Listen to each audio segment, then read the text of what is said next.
the collective intelligence inside the organization about how they get their work done is not being serviced up to the decision makers. And the Mm. people that see what needs to change are not, uh, they're not empowered to make those changes themselves, and they don't have enough visibility into the overall system to begin with. It's a careful balance, but it's one of the things we do when we do process innovation work inside organizations. They usually come when they start having a problem. Their outputs are not what they need to be, right? So they're willing to put money behind solving the output problem, and we go in and solve the how we get the work done. So I couldn't agree more with Justin on this. So this visibility gap, then like w- where else do you see the root causes about those visibility gaps? Like how can that be filled?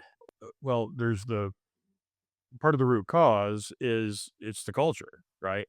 If you bring too many problems upstairs, you become the complainer, you become someone that they don't want to deal with. So you stuff it, right? And then, like Justin said, you make all these covert trade offs in trying to get to the result that you know you need to get the next promotion or the bonus or whatever it is you're doing.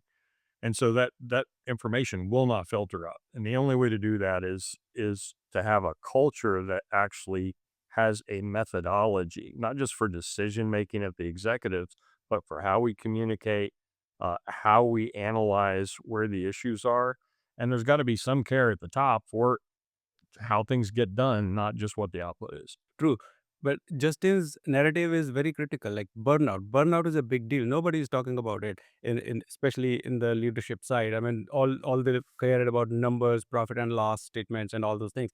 But like people don't really leave companies as such for growth outside or salary. The primary reason about leaving culture. And what is culture? It is not organization, right? It is a team culture. Like different teams have different subcultures in between, like people leave managers per se, People leave managers, they don't leave companies most of the time. most of the times, right? Then and that is where the burnout happens at a siloed team level as well, right? In this case. And I don't know the solution of it, but I think the chain of this culture has to be governed, and that mandate come from the top. You address it with visibility. Yeah. Right, we had a client that brought us into DC. They had, the 2 vastly different, teams. One was a team of lawyers, everybody else was staff. When I did the stakeholder interviews, it was very clear that almost everybody saw the same issues with delivering to clients. The client said, everybody was aware of what the client issues were and what the complaints were, and everybody pretty much had, visibility into what would solve it, but they didn't trust anybody else, right? The attorneys knew that they had the solution for it, and the staff knew they had the solution for it, and they weren't speaking together.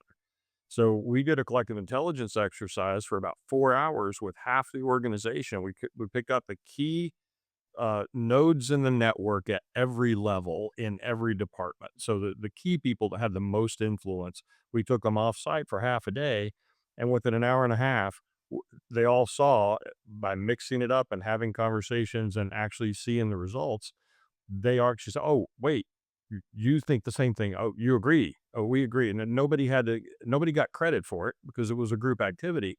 And they identified 6 initiatives that would solve their top 3 customer complaints. And because 2 of them were low hanging fruit, they were done within 2 weeks.